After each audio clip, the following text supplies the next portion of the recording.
Hi everyone, welcome and welcome back to my channel. So in this video, I am going to share about sericulture and it's visit. हम जहाँ आए थे training करने के लिए, यहीं इसके जस्ट बगल में सेरिकल्चर बोर्ड है। तो आज हम वहीं विज़िट करने के लिए गए थे। यहाँ के लोग बहुत प्यारे हैं एंड ये प्लेस वाओ। सो आपको ये प्लांट्स देख के पता लग गया होगा कि मलबरी का प्लांट है एंड इन सब पे फ्रूटिंग भी हो रखी है। इनकी प्रॉपर कटिंग वगैरह हो रखी है। इन पे बहुत ही प्यारी जर्मिनेशन भी हो रही है, जो कि बहुत अच्छा लग रहा था। इसके बाद हम जस्ट यहाँ से निकलने के बाद गए, पहले सीनियर जो साइंटिस्ट है उनसे मिला, परमिशन लिया एंड सर ने हमें परमिशन दे दिया। उन्होंने दो साइंटिस्ट को बोला कि वो हमें प्रॉपर विजिट कराए और सारे इन्फॉर्मेशन प्रोवाइड कराए। तो बस वैसा ही हुआ। चलो दिखाते हैं आपको वीडियो में।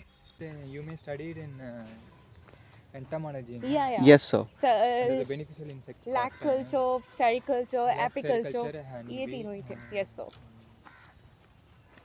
Actually, these are regional sericulture station under the control of Central Silk Board. Yes, sir. So, the Central Silk Board established during the 1949. So, under the Ministry of Textiles. Yes, sir. Continue. Under the Ministry of Textiles. Okay, under this Ministry of Textiles, there are four main regional research stations are there. And Yeri is Assam. Okay. So Muga Yeri Research and Training Institute. Muga and Eri both. Both are single institute in Assam, Gadia. Okay, sir. These are the main institute. Under this, each main institute sub units are also there. Like here under the Pampurna, Kashmir Pampur, RSRS Sagaspur is there. So under the RSRS Sagaspur also regional extent. Okay. This is the organization setup overall in brief. Yes, sir. Okay. You know where the mulberries are originated? No, sir. Actually, mulberries are originated from the Indo-Himalayan regions. Indo-Himalayan regions. Indo-Himalayan regions only. So, I think you may know the story how the silkworm from the China only silk is spread to the other countries. During the Chinese Empire during 2500 BC, the Chinese princess, her name is Xi Ling Sai. Okay. So she is spending her time in her backyard garden. So during that time, from the mulberry tree, that the whole cocoon is fell down into her tea. Okay. Okay. Yeah, I know. That I know about story. this. So she suddenly get somewhat of fearness and nervousness, and the entire tea was Splash. Splash. Yeah. So then she noted that from that cocoon the blood is Yeah. Thread like. coming. So then she continuously, for her own interest, she took interest and it is a Like development. Here we are maintaining around 82 mulberry germplasms. Okay. 82 mulberry germplasm. The most cultivable mulberry species are Morus alba, Morus indica. So these are the more cultivable varieties in India is there. Yes, Morus indica also. Morus indica, Morus alba. Yeah. Then so many species are there. Morus multicalis, Morus latifolia, Morus sinensis. These are the normal cultivable varieties. Okay. Then here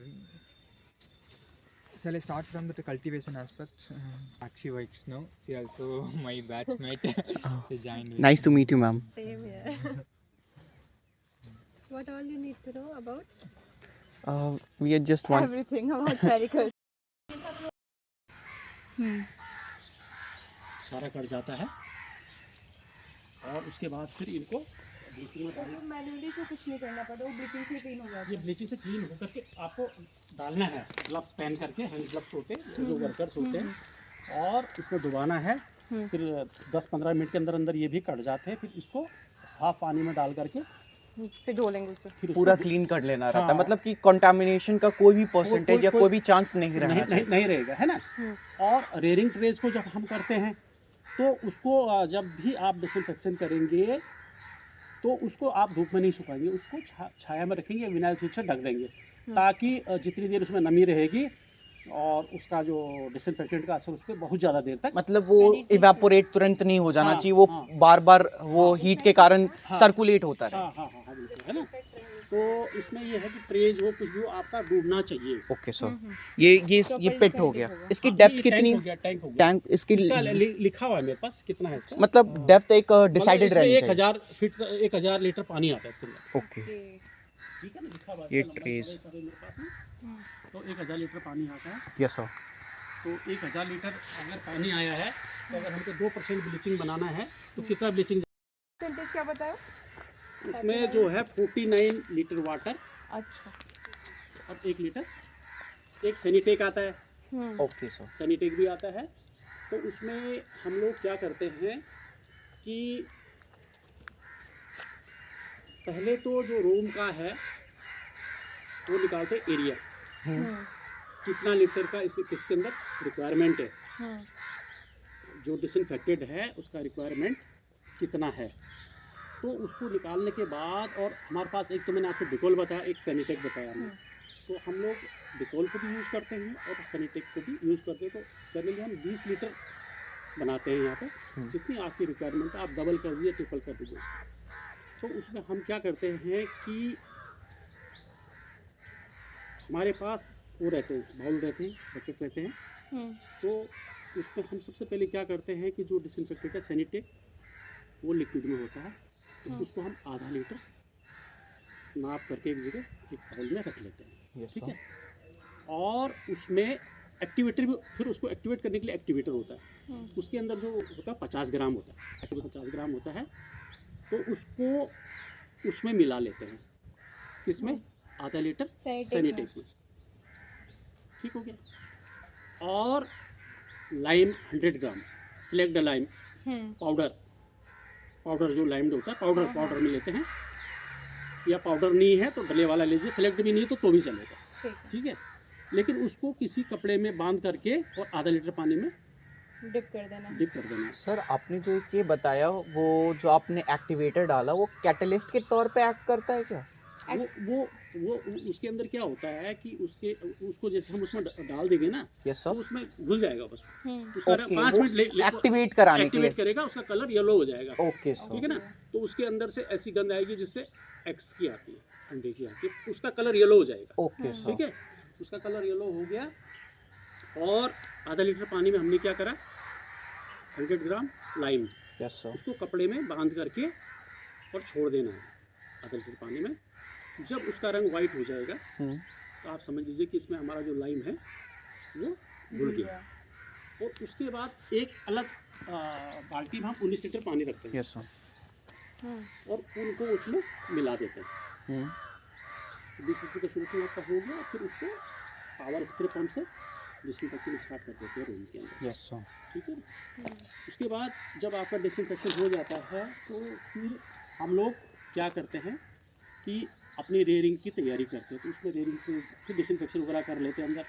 फिर उसमें paraffin paper, newspaper, ये सब बिछा लेते थे उसके अंदर। और जो चॉपिंग बोर्ड है, चॉपिंग नाइफ है, लीफ चैम्बर है, उसको गनी क्लॉथ से पूरा रेडी कर लेते ताकि प्रिजर्वेशन में कोई दिक्कत ना आए।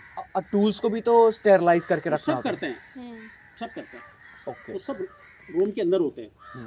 जो कुछ भी हो गया वो तो कुछ भी नहीं होगा। इवन जो फेदर, जो पंख होते हैं, इसमें हम फेदर भी यूज़ करते हैं, जैसे मुर्गे का या किसी और बर्ड्स का, तो उसको भी डिसइंफेक्टेड किया जाता है पहले। और उसके बाद उसको रेंज रूम में लाते हैं, फिर रख लेते हैं। हम लोग भी, मैंने बताया कि रिमूव कर देते हैं शूज़ को, हैंड वॉश करके घुसते हैं। फिर उसके बाद एक इंक्यूबेशन रूम होता है, उसमें अंडे को ले आते हैं।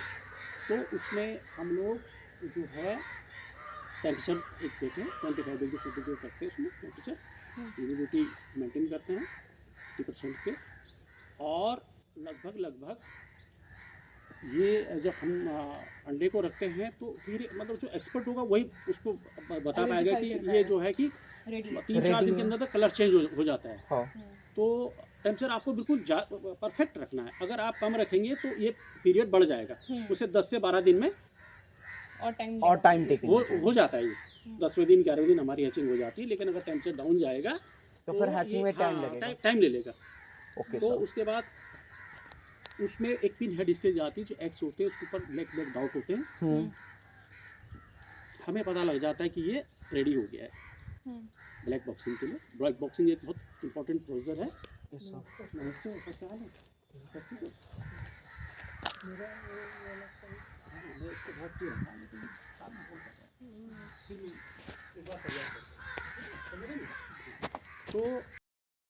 स्टेज में करता है, लेकिन मैं हमेशा ब्लू स्टेज में ही किया हूँ। Yes sir. ठीक है ना, मैं ब्लू स्टेज में किया हूँ। उससे आपको एक्यूरेट हो जाता है कि आपको इसकी एचिंग कब लेनी है।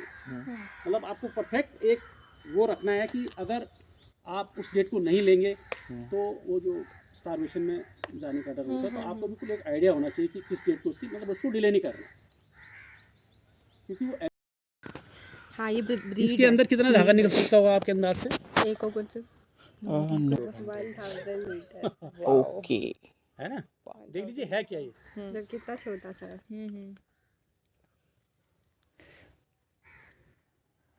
ठीक है, ये आपका कोकून बन गया। Yes sir. अगर हम फिर ये जब हम इसको डालते हैं माउंटेज में, यस सर। तो ये 24 से और 48 घंटे के अंदर कोकून बना लेता है। ओके। और फिर थर्ड डे हम इनको क्या करते हैं, माउंटेज को टर्न कर देते हैं। Okay sir. ठीक है, उसमें टर्न इसलिए करते हैं कि वो दोनों साइड एक साइड ना बनाए, दोनों के एंड्स मजबूत रहें। हाँ। क्योंकि जो ब्रीडर होता है वो ये सब चीज़ देखते हैं। ठीक है, और जो उसमें नहीं बनाते, जो अनस्पन लार्वी होते हैं, तो किसी न किसी कारणवश उन्होंने नहीं बनाया, उनको हटा लिया जाता है। अगर उन्हें थर्ड डे तक नहीं बनाया तो वो कोकून, हाँ अगर किसी का टेम्परेचर कम है तो वो उस पीरियड में नहीं बनेगा। फिर उस समय फिर स्प्रिंग के टाइम पे आपको जो टेम्परेचर है वो 25 देना पड़ेगा। तो वो कोकून बन जाता है। और 6th डे हम इसको हार्वेस्ट कर देते हैं। Okay sir. ठीक है, हार्वेस्ट कर देते हैं। और इसमें जो हमारा लार्वा है वो प्यूपा, उसके अंदर प्यूपेशन हो जाता है। वो अगर उसको शेकिंग करेंगे तो वो हिलने लग जाता है। फिर हम इसका वेट लेते हैं, उसका असेसमेंट करते हैं। और अगर हमको सीड बनाना है तो फिर हम सीड बनाने के लिए उसको जो ब्रीडर हमारे हैं उसको कोकून का सिलेक्शन करते हैं। और सिलेक्शन करने के बाद उसका सीड बनाने की प्रक्रिया शुरू हो जाती है। तो 12 से 13 से 14 दिन में फिर उसके अंदर जो पहले लार्वा था प्यूपा में कन्वर्ट हुआ। 12 से 13 दिन में उसके अंदर वो बने, जो माथ बनी। उसके अंदर मेल फीमेल दोनों होते हैं। एक आइडिया से या सक्सेप्शन करके हम रख लेते हैं कि इतने हमको मेल चाहिए तो कितनी हमको फीमेल चाहिए होंगी। Okay sir. कैसे करेंगे? उसमें सिम्टम्स बने होते हैं। मेल में जो होता है एक ऐसे लंबी लकीर 2 डॉट बने होते हैं, और फीमेल में एक्स बना होता है। ठीक है, फीमेल में। और जब माथ में भी निकल जाते हैं तो जो फीमेल होती है वो एक जगह स्थिर रहती है, और जो मेल होता है वो ट्रेन में भागता रहता है, बहुत एक्टिव होता है। ठीक है, हाँ फीमेल हैवी होती है। विंग्स का भी है, उसके विंग्स बड़े होते हैं, उसके विंग्स जो है छोटे होते हैं। तो फिर ये उसकी कपलिंग होती है। उसकी जो अवधि है वो 3 आवर्स है, कम से कम 3 घंटे हम देते हैं। और ऐसा इसलिए ज़रूरी है कि जो फ्रेश मेल होती है तो वो 2.5 घंटे में भी होते हैं। लेकिन अगर आप 3 टाइम अगर उनको यूज़ कर रहे हैं तो थोड़ा ड्यूरेशन बढ़ा देते हैं, ताकि अनफर्टिलाइज एग्स नहीं बनेगा। एग्स हमारा बन गया, फिर उसको कोल्ड स्टोरेज वगैरह में शिफ्ट कर दिया जाता है। उसका फिर मार्क टेस्टिंग वगैरह करने के बाद किसी में कोई दिक्कत नहीं थी। और अगर कमर्शियल है, उसको फील्ड जाना है तो उसको मार्केट में बेच देते हैं जो फार्मर्स होते हैं, और उनको वो उसमें ओवन में फिर स्टफिल कर देते हैं, ताकि उसके अंदर जो प्यूपा है वो किल हो जाए। अगर ऐसा नहीं करेंगे तो जो उसके अंदर प्यूपा से माद बनी तो उसको काट करके बाहर निकलेगी। और जो कोकून जब रीलिंग के लिए जाएगा तो उसमें ब्रेकेज आएंगे। हाँ, वो ब्रेकिंग होने लग जाएगी, तो उसको जो है जो फार्मर उसको लॉस हो जाता है। तो इसको 7वें दिन फार्मर मार्केट में बेच देता है। Okay sir. सर यहाँ पर से सेल भी होती है क्या, मतलब कमर्शियल पर्पस के लिए भी? कमर्शियल पर्पस के लिए ये तो रिसर्च सेंटर है, लेकिन जो हमारे और सेंटर्स हैं, हाँ, जैसे हमारे SSPC है या हमारे स्टेट डिपार्टमेंट है, तो वो कमर्शियल जो फार्मर्स को देते हैं इसमें। तो उसके लिए सबसे ज़रूरी होता है प्लांटेशन करना। वो प्लांटेशन करते हैं और उसके बाद वो अपने उनको 10 दिन कीड़ा चाके रीडिंग को कंप्लीट कर करके फार्मर को देते हैं। फार्मर वही कोकून बना करके, और यहाँ सीलापुर में हमारा कोकून मार्केट है, अगर आप चाहें तो वहाँ भी देख सकते हैं। और वहाँ पर उसको सेल किया जाता है, उनको एक रेट मिलता है। तो इसमें जो इसे कुटीर उद्योग कहते हैं, क्योंकि इतनी जल्दी कोई भी क्रॉप आपको पैसा नहीं दे सकती, क्योंकि उसको कितने दिन पालना है। 10 दिन हमने पाल दिया तो 17-18 दिन मैक्सिमम। जो नॉर्मल क्रॉप्स उसको 6 मंथ 3 मंथ ऐसे। सर मेजर डिजीजेस कौन कौन से लगते हैं इसमें? एक्चुअली जो सबसे खतरनाक जिसको कैंसर माना गया वो पेबरिन है, पेबरिन। ठीक है। और बाकी तो ग्रेसरी और फ्लेचरी आती है, बरसात में मस्कडिन भी आती है, लेकिन अगर आप डिसइंफेक्शन प्रॉपर रखेंगे तो नहीं आएगी। अगर वो आ रही है तो जैसे डस्ट वाली लीफ नहीं देनी है, येलो लीफ नहीं देनी है ना, इससे भी आ जाता है। और जो जहाँ पहले वेस्ट डला हुआ उसका भी डिसइंफेक्शन होता है, तो ये हमारी कमियों के कारण ये बीमारी मतलब जनरली जो भी रीज़न अगर डिजीजेस के होंगे वो कहीं ना कहीं कंटामिनेशन से रिलेटेड, या तो वो फूड प्रोवाइड करे या फिर हमारी मैनेजमेंट प्रोसेसेस में। सारी मैनेजमेंट क्योंकि seed Yes, sir. To seed खाली पेबरिन आती है, बाकी और कोई डिजीज नहीं आती। इसलिए आपको मैंने जो डिसइंफेक्शन का बताया वो प्रॉपर होना चाहिए। यस, ठीक है ना? Thank you sir, thank you very much sir. So guys एक और ड्रीम कंप्लीट हो गया हमारा। बस वही फ्रेज मैं फिर से बोलना चाहूँगी जो थोड़ी देर पहले इसने मैम को बोला था, ट्राई बट डोंट क्राई। कोशिश अगर करो तो कुछ भी पॉसिबल है, एनीथिंग। एंड लोगों ने हाँ बोला था बहुत टफ है, परमिशन नहीं मिलेगा, वो पता नहीं क्या क्या, बट परमिशन मिल गया गाइस, परमिशन भी मिल गया, सब कुछ कर लिया, सीख भी लिया और बहुत सारी नॉलेज भी गैदर की। और तो बहुत बस सारे अच्छे लोगों से मिले और भी। लिटरली मीन्स एक चीज़ तो पता लग गया, अगर आपको आपके जैसे लोग मिल जाए वो आपको समझेंगे, आपके मतलब हमारे लेवल से तो कहीं ज़्यादा ऊपर है, सीनियर साइंटिस्ट उनसे कंपेरिजन तो कुछ ही नहीं समझे। स्टूडेंट्स अभी यूजी भी नहीं हुआ हमारा कंप्लीट, बट एकेडमिक्स को वही समझ सकता है जिसने वो किया हो अच्छे से, और एकेडमिक्स हर किसी के बस की बात नहीं है।